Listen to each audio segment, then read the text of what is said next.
Hi guys, it's me Teacher Gon. In our today's video, we will talk about the order of operation. By the way, itong topic na to is na-request ng isa sa mga subscribers natin and I hope na mapanood mo itong video natin. So ano nga ba yung importance ng order of operations? So we have here two examples wherein gagawin natin siya into two different ways para ma-realize natin ano ba yung importance ng order of operation. So I have here the expression 3 plus 4 times 5. And on the other side, meron din akong 3 plus 4 times 5. So ngayon, I want you to realize na kapag nakuha natin yung sagot ito, makikita niyo yung importance ng order of operation. So, sa first example natin, sa first part natin, I will start from the left side. So we have here 3 plus 4 times 5. Ang tanong, anong unahin natin? So for this example, unahin ko yung addition. So 3 plus 4 is equal to 7. So you still have times 5. And 7 times 5, that will give you 35. So tandaan na, ang inuna ko ay itong left side. So ginawa ko, 3 plus 4 is equal to 7. And then 7 times 5 is equal to 35. Puntahan naman natin yung right side. Wherein, ang gagawin ko dito, I will start with multiplication. Wherein, when I multiply 4 times 5, it will give me 20. Okay, that is equivalent to 20. And then we still have plus 3. And 20 plus 3, that will give you 23.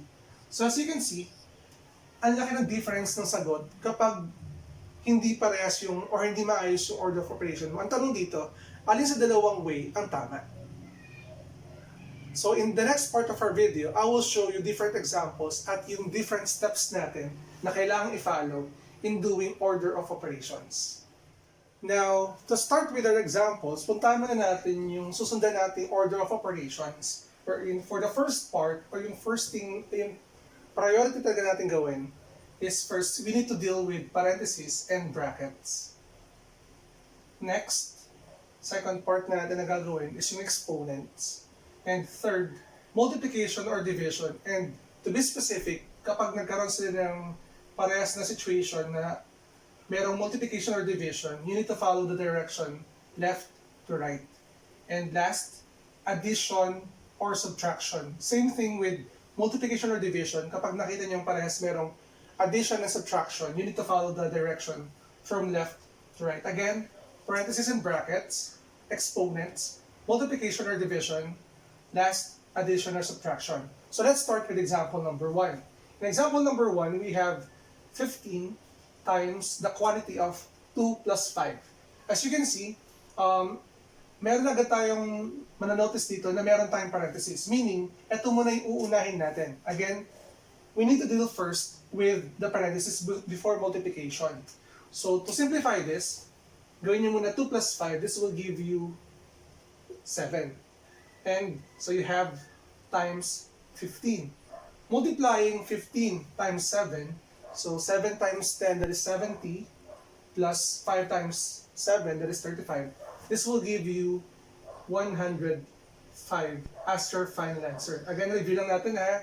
Una natin ginawa is we simplified first the parentheses because ayun yung sa priority natin. And right after that, we need to multiply. Okay? So let's move on with item number 2. For item number 2, we have 4 times 5 squared. Again, 4 times 5 squared. Wala tayong parentheses. So, mag-iisip tayo ngayon. Is it multiplication or exponent? Sa mismong arrangement natin, priority natin yung exponent before the multiplication.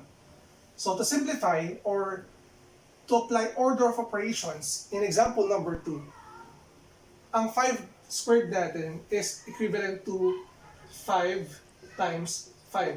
Or simply, that is equal to 25. So you have here 25 and then times 4. And then 4 times 25, that will give you 100. Okay? I hope na naging clear sa atin yung mismong explanation. Una natin yung exponent, 5 squared, which is 25. And then 4 times 25, that will give you 100. So let's move on with item number 3. So sa item number 3, possible na kayo ay ma-confuse. Kasi meron tayong parentheses, at the same time, meron tayong exponent. Kasi di ba sa arrangement natin, parentheses first, and then exponent. So, anong unahin natin? Don't worry kasi kapag ganito yung situation, pag napansin nyo na meron kayong mga kailangang i-simplify sa loob ng parenthesis, kapag ginawa nyo to, parang ginagawa nyo na rin yung parenthesis. So, first, kailangan nyo munang i-simplify yun na sa loob ng parenthesis. Yung 2 squared natin is equivalent to 4. Yung 2 squared 2 times 2 is 4 times 4 plus 7. And we still have the parenthesis wherein 4 times 4, that will give you 16 plus 7. As you can see, natanggalan natin yung parenthesis. Ngayon, punta tayo sa addition, which is 16 plus 7. This will give you 23. Ganun lang kasimple yung number 3. Kasi, baka isipin nila, ay sir, na-violate natin yung rule. Hindi. Yung ginawa natin exponent dito is parang ginawa na rin natin yung parenthesis. So let's move on with item number 4. Ito na yung kanina natin. Ano lang tama? Unahin natin yung addition o yung multiplication. Again, addition or multiplication. Balikan nyo ngayon yung ating rule. Anong nauna? Is it multiplication or addition? Mas priority natin na gamitin or i-apply yung multiplication. That's why, to simplify this, first, we need to multiply 4 by 5, which is 20. And then meron kang yung plus 3. And the correct answer kanina sa ginawa natin, following the order of operation, the correct answer is simply 23. So I hope na nare-recognize nyo na ngayon yung mismong importance na pag-follow ng order of operation. In the next part of our video, I will give you more difficult example para ma-apply natin yung order of operations. Now, for the last 2 examples that we have here, meron tayo rito sa number 5, 25 minus the quantity of 3 plus 1 times 5. So, first, reviewing this pattern, kailangan muna natin unahin yung parenthesis. So, this will become 3 plus 1. This will give you 4. And then you have here minus 25 times 5. So, between subtraction and multiplication, ang unahin natin is yung multiplication. This is 20. So you have 25. And simplifying this will give you 25 minus 20. The correct answer is 5. Ito ngayon yung example number 5 natin.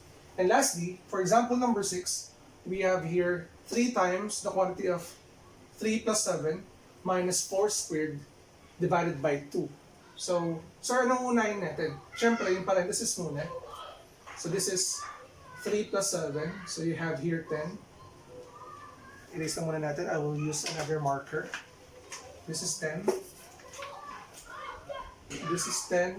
And then you have 3 times 10 minus 4 squared divided by 2.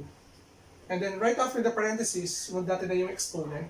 Yung 4 squared natin, so you have 3 times 10 minus 16 divided by 2. So, ngayon, anong unahin natin? Is it multiplication or division? Following the pattern, left to right. So, unahin natin yung multiplication before the division. Pero actually, yung iba, pinagsasabay na nila yan. But, since meron tayong tutorial video, for tutorial video, ang gagawin natin is we will follow the pattern from left to right. So, 3 times 30, that will give you, 3 times 10, that will give you 30. Minus 16 divided by 2.